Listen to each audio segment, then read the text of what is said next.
سروکی اوفیسا پیوندین دربا یا انا کسی و اندام کمیته دستور سوری کامران حاجو الاستودیو میوانی منه که کامران تبخیراتی بس افدمه که ما تندیدیه بس باش که کامران هون فرانسا بون بله لپاریس بون بله والقل وزارة دربا یا فرانسا چه گفت چه داخواست کرد دم جاره سرکه بون یک جه پرسا گشتی یا سوریا بون او جی مقود مخابن يعني برسا سوري روبرو يعني جهدانا نافنتوي جواتا نافنتوي بي كيم دبي بتايبت بشتي اوكرانيا ونها غزة جيب سردا يعني ادي تدميزيني ند وادرجي بيشي ده جي جهداني بسرغو برسكا نكيمي فا برسي ديا ي للدنيا يعني الحريم بي ودريشكر وتعدك مظن سلبي ملطيهات والرجيم هجاري كي ديال جهه خويا وكسنا بيني جو فشارك لدوي يعني ام دخازن بهدانك برنگكي باوايكي باشتر بكرن يا ديجي ماغوت يعني يك جارسريا سياسي بتني تي بحث كرن لغور جواتا نابنتي او جي كوميتا دستوري وكوميتا دستوري وكحيلك يعني ماغوت روسيا بريارا 22 54 گو کمیته دستوری گاوا دوایا کرا گاوایی کی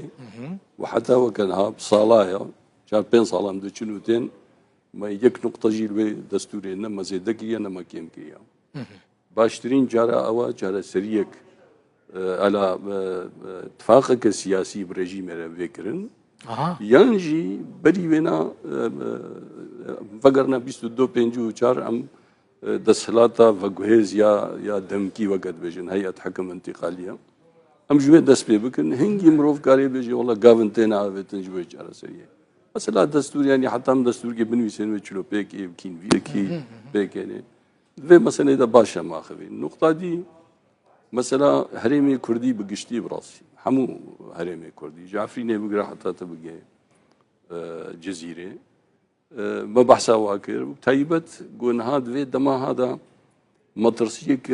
جديد بيش الرجا هرمي بقشتي دايا هل بد بنسبة كردستان سوريا جي قلق مطرسيين جدي هنا نخاصم قو بحثا فكشاننا هيزي امريكي تيكرن وامزانن او فكشن ونجيبه فكشن يعني بري افتشتي هابي بري اف سيناريو البيشياما بين اون وكا فرنسي يعني وكا هيزن ناف بيمان وكا ارككي ويجي جو تشتك هبي بري جو فالايك الورتشيبه وكرد جاركي دي تسليمي قدرها خو ببن ورجيمه ببن او ببن يعني بقشتي سر في او يعني هون فرنسي القلوية كينك وامريكي بكشن يانا مثلا القل ونالقل او خنكر شو هذا ما بحث كر بس يك سيناريو قلت بحث كر هون وكا انجمنا كردي كاميران هون چوا دبينن هبونا هيزن امريكي للسوري ولروجاوي كردستاني زني هبونا هيزن امريكي بيغومان ام باش بينن يعني ام نابيلن جو فكشاندن ايرود فيقونا غير تشكي باشا لغلطيت كودا يعني نها هيزن هف بيمان والمسألة مجوارة جي قلت نأوا قد يك دسلات ويك بارتيك في هرمي بريفا ببي ونخاسم غيري وينا يعني ام دبينن بناوي كردان لجهه دي غوبرانيا وعرب ناقديرا زوري هاكر قاي الويدر يجي دسلاتي دبي لما نيجاتيف وغيري بقشتيت بيش روجا كردال سوريا دا دوا مسألة دا لازمه اون في ريفابريا هنا پیش و ببن فراه بکن خلق کی دی تدا هف باش بی تدا يعني بشدار بي حتى عرب آشوري سريان افتبدا يعني امتبدا كارن تشتكي الودري بكن جو پیش روجا هرمي هاگون وربن نل وربن وك حتى درجه كي garantiيك جيرها بي مخابن دسلاتا جو ايرو هايجي يعني جغيري دجمنا بي وهاوي دور چينا كيريا وقهايا براسي قهايا خالك مترسيدار يعني او جيرخانا جو هيجي تيكتشويا او امكان جنينا افاببن ملت روبرو زحمتي دكشيني صدي صدوق وين كاربي تحمل بكي ويجي تشيبي يان درب دري تشيبي يان فالابون تشيبي اما سلي جدينا وتايبت فكشان ما أمريكية يعني هذا فكشان دن هابي سيناريو كخراب آها هون دبيجن يا باش أوكو أمريكي الويدري بمينن يعني بالكو فكشاندنا أمريكا دكارة مترسية زيادة تربكي ليه كاك كاميران يعني هون دبيجن بيويس ناكا كرد دفرين وكرقة ودير زوري ومن بجيب ريفا ببت نعم يعني أم دبينن أوجه باشترى خلقي وي بريفا ببي جبر قلق سبب يكجي أو ناكوكي يعني أبي يقول شت تشتك ببي هكا بزانبون هكا نبزانبون كبيرست وي كرد هذا ياد دوا ببي شوي يعني ريفا برنا لا مركزي دسوريا دا يعني هدي جي خو بقري هر كسك جي خو بريفا ببي شو شغله ما هي الوتر والفرنسا قد بحسب بيواندين خو ريفا بريكر بل هاتا بحث كرن يعني ما قلت او ديالوج او هبون وحتى ونبخوجي يعني بري هر كسي يجو بروجي كمان جي ابو دم يعني انسياتيفا بيشيه فرنسيه ابو ما قلت وام هاتنا في دري وما خلق جديد ابو نيا وجو سري نيا امريكا جو سري او قلت يعني هر رولكس ما بيخصنا مع مادنا مثلا الجمعيه مثلا الجمعيه وجي الهفناك المشكله الفرع قلت جو فينا كرداي يعني لازم ونهردو الي فينك الجمعيه بارادك هبي الجمعه هي كاميرا الجمعه هي مره الجمعه انجي هي اوجد بين الجمعه جي هي مش بروبليم برسكريك لو كداريا هنا يعني هند خازن ديالوج بسركبه الريفابريا خسر وبايدد خازن ديالوج بسركبه ليه ديالوج بسر ناكبه نبقوتنا اي نبقوتنا وزبيجن بي والله اجي اراده ما هي ويا يجي اراده نخير ام بيت حسن وام بيننجي ورجافي ما او منتاليتا هف باري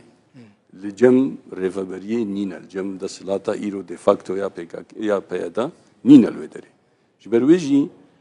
لازم او وريش كاندن او بيش كاندن يم بتخمين ما يدي امكانا قالك جراج مراج كرد قوتن يعني قوتن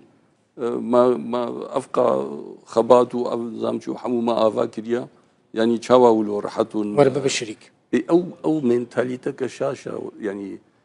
لجمل عليه رجلات بقشتي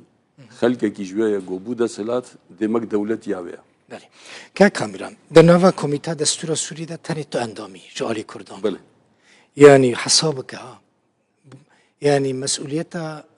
3 مليون كرد 4 مليون كرد تاتي خست يعني تنو نرتيا كردان دكي دنوا دست كوميتا دستور سوري دا جغيني تا كردنا ندوي كوميتا تنگ دا دكاري بباري راكي أنا برس بلكينا عليكي وكبه شخصية يعني مثلا ما في كردا دستور دا وكي وين بتني خباتا مني دوي كوميتي دا بيغومان از سري اوي ما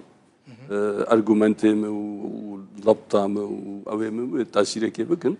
بس از نبتني ما تيما كخرد بترى هيا انا غيري تيميج يعني از انجمني ما يعني از نبسري خما ونبتني وز جارجانا وقتي از الويدريما از نابينم تني خنونري انجمني وقت تكرم كرياس خد بينم نونري ملاتكي غولويدري كاربي تشتاج ملاتي خورا تثبيت بك نج فلان ريخسني رو فلان اويرا جبرويجي از بهزكي دحسم قول بشت منا او هزكي ملاتي كردا روجا جو ام ببينن ما في مال ورناين او كرن بيغمان او ملطوي قبولنا كي نعم ابتني زي قبولنا تببيني بكرتي تببيني اگر داخازن وبجي ناين تبردوام ناكي تي وكشي دخل وافناجي ما قالك جرا قلت جمتاجي قلت يعني وقت ما في كردا دستوري كده نبن كردوي قد نبنا شاهدي يقول سد دستوري كي امزبك ما في وقت ده ممكن يعني مالت طاف زور سباس كاميران حاجوس سروكي و فيسا بيواندين دروايا انا كسيو اندامي كوميتي دستور سوري ميواني ببوي قالك سباس كاميرا سباس